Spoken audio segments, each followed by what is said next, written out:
Alô, família linda! Seja bem-vindo aí ao nosso canal. Vamos ver maçonaria. Esse amigo e irmão que vos fala é Jair Gomes. Meus irmãos, a cada dia eu fico surpreendido com o condicionamento, a falta de conhecimento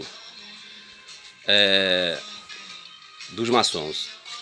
E eu digo maçons antigos, maçons institucionalizados, maçons das potências autocráticas. Eu vou tocar um assunto hoje bastante interessante que, de certa forma, você vai ficar ciente. Porque eu sempre gosto de dizer, a repetição é a alma do saber. O ignorante não é aquele que desconhece algo.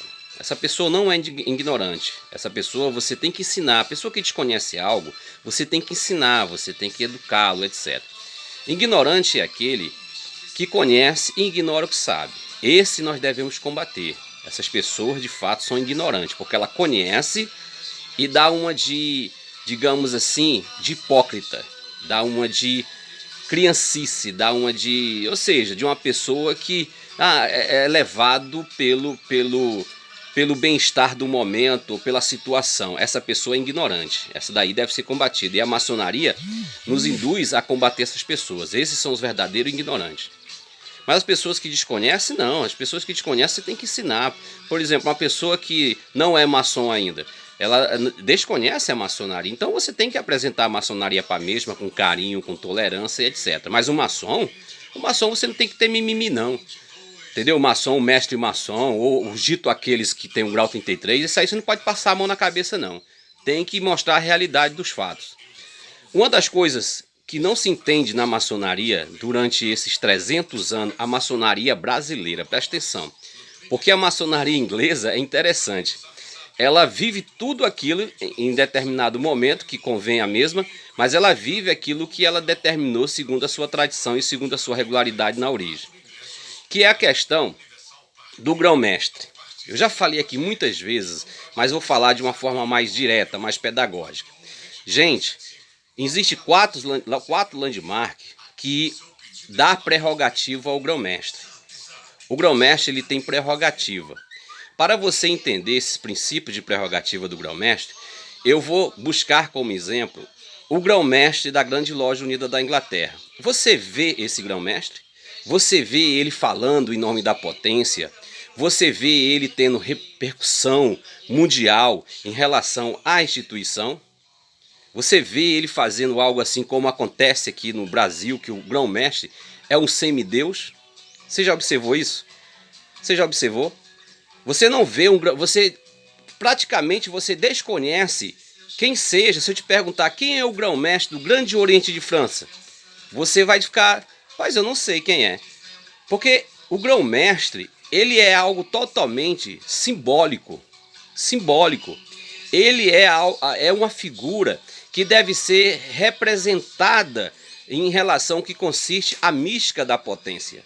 Por isso que os landmarks diz que ele tem prerrogativa de quebrar testícios, prerrogativa de fundar lojas temporárias conforme a necessidade daquela potência, prerrogativa de tomar assento em qualquer loja da jurisdição, se assim o desejar, e prerrogativa de conduzir os trabalhos maçônicos.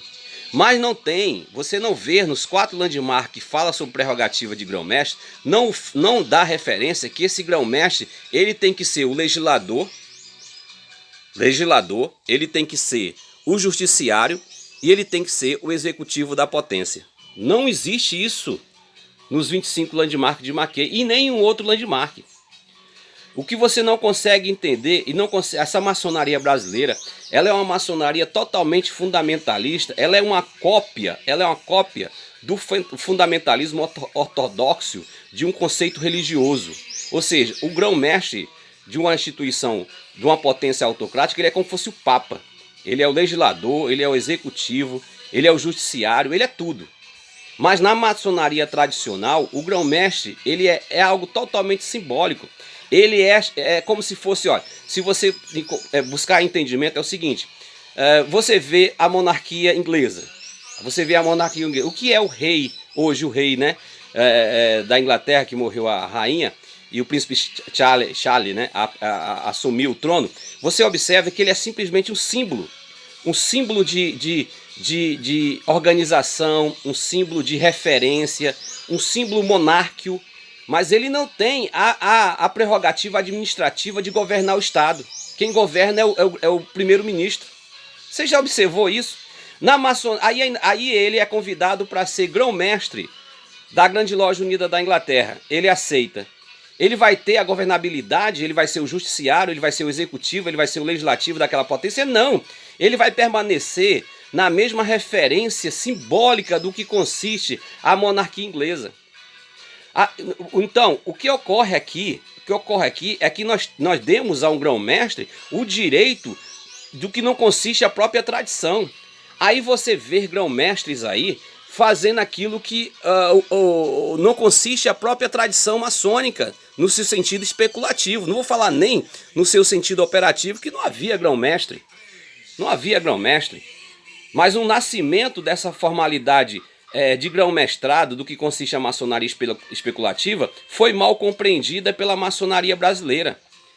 Veja, quando no princípio aqui na maçonaria no Brasil, quando elegeram, né, o Dom Pedro I como o grão-mestre do Grande Oriente do Brasil, já deram para o mesmo prerrogativa administrativa, deram para o mesmo a prerrogativa do legislativo, do executivo e do judiciário, ao ponto do indivíduo fechar o Grande Oriente. Mas o grão-mestre não tem nas leis pétreas da maçonaria, não tem nos 12 pontos de regularidade, nos 8 pontos de reconhecimento, prerrogativa, porque o grão-mestre ele tem tal poder.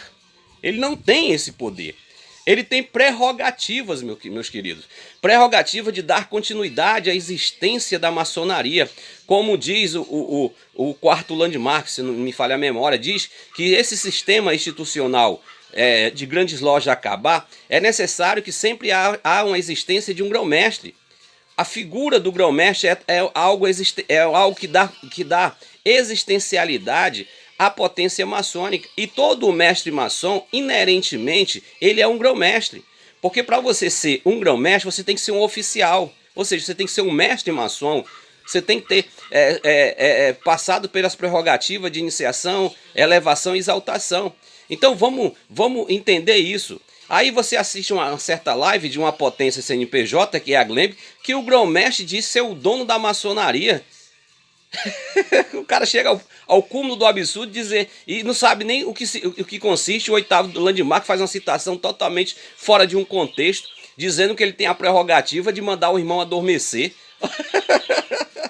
Mas é tanto mimimi. Mas esses indivíduos, eles são simplesmente as xerox do sistema autocrático da maçonaria que nós vivemos hoje.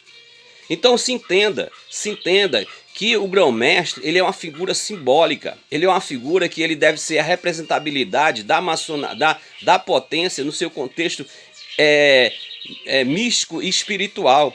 Ele é como se fosse um ancião, é como se ele fosse um oráculo, ele fosse aquele indivíduo, digamos assim, de uma prerrogativa de conhecimento, ou seja, de fato, ele maneja, ele detém todo o contexto do que consiste a maçonaria na sua historicidade, etc. Ele é um orientador, ele é um exemplo.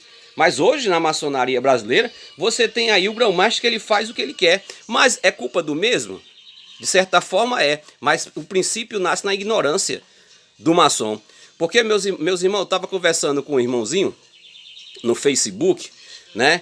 E em um dado momento ele colocou no seu comentário que ele disse assim, olha, eu obedeço ao meu grão-mestre cegamente.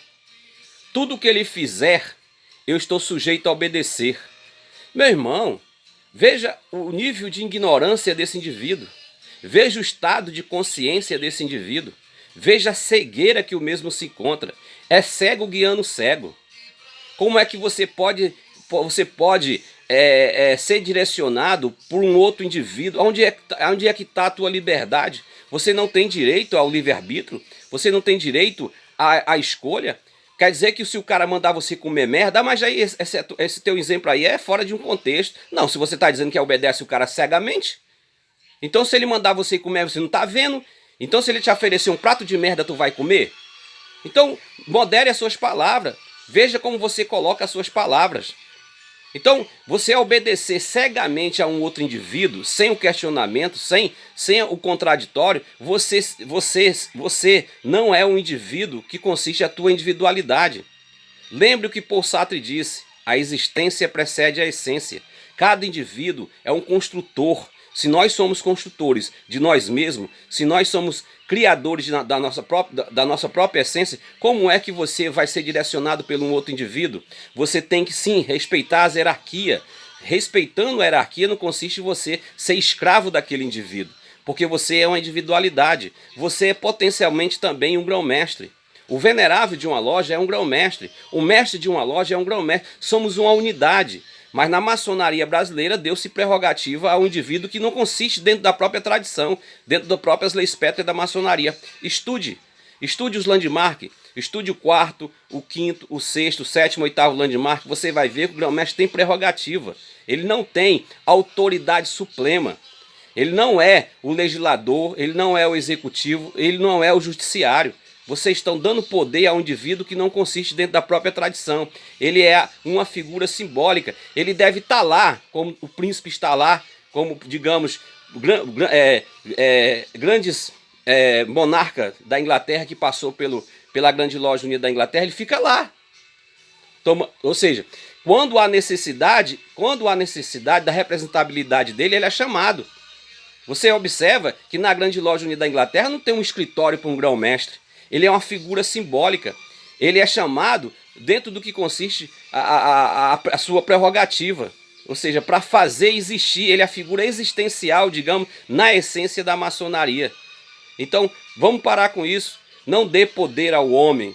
Não dê poder absoluto, inquestionável ao indivíduo, porque a natureza do homem, o próprio homem, é sujeito a se tornar um ditador, a se tornar um fundamentalista, a se tornar um autoritário. Não existe bonzinho.